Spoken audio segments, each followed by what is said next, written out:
Hello guys, അപ്പോൾ നമ്മളിന്ന് family ആയിട്ട് ഒരു ഫുഡ് അടിക്കാൻ വേണ്ടിയിട്ട് MR കിച്ചണിൽ വന്നിരിക്കുകയാണ്. കോവളം ജംഗ്ഷന്റെ തൊട്ടടുത്തായിട്ടാണ് MR വരുന്നത്. ഇവിടെ ഫുഡ് മാത്രമല്ല AC റൂമും അവൈലബിൾ ആണ്. പോയപ്പോഴേക്കും അത്യാവശ്യം നല്ല തിരക്കുണ്ടായിരുന്നു. പിന്നൊന്നും നോക്കിയില്ല, ബക്കറ്റ് മന്തി പാർസൽ ചെയ്ത്.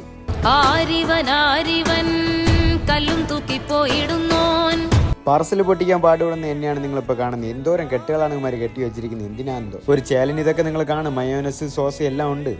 അപ്പോൾ ഗൈസ്, നമ്മളിന്ന് ഫാമിലി ആയിട്ട് ഒരു ഫുൾ മന്തി കഴിക്കാൻ പോവുകയാണ്. അപ്പം നമ്മൾ MR കോവളത്ത് നിന്ന് മന്തിയൊക്കെ വാങ്ങിച്ചിട്ടുണ്ട്. ഇതാണ്ട്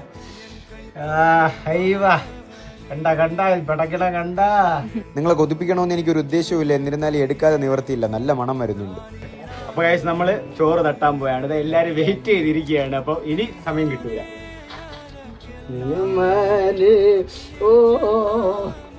അങ്ങനെ ഏറെ നേരത്തെ കാത്തിരിപ്പിനൊടുവിൽ എല്ലാവരും വേട്ടക്കിറങ്ങിയിട്ടുണ്ട്. എല്ലാവരും ഇപ്പം ഇന്ന് കഴിച്ച് മറിയും മിക്കവാറും. അങ്ങനെ വലിയൊരു യുദ്ധം കഴിഞ്ഞിട്ടുണ്ട്. ഗൈസ്, സൂപ്പർ മന്തി കഴിഞ്ഞില്ല, ഇനിയൊരു സ്ഥലത്ത് കൂടെ പോകാനുണ്ട്. അങ്ങനെ കെൻടക്കി ഫ്രൈഡ് ചിക്കനിൽ പോയി KFC, പിന്നെ ഓർഡർ എന്ത് ചെയ്യണമെന്ന് ആലോചിച്ച് അവസാനം സിംഗർ ബർഗർ, വിങ്സും ഫ്രൈസും എല്ലാം ചേർത്തൊരു കോംബോ വാങ്ങി. നൈറ്റ് ആയപ്പോൾ ഫ്രണ്ട്സുമായിട്ട് ഹാർബറിൽ പോയി കുശലം പറഞ്ഞിരുന്നിട്ട് ഞങ്ങൾ അങ്ങ് വീട്ടിൽ പോയി. അപ്പോൾ നാളെ വരാം.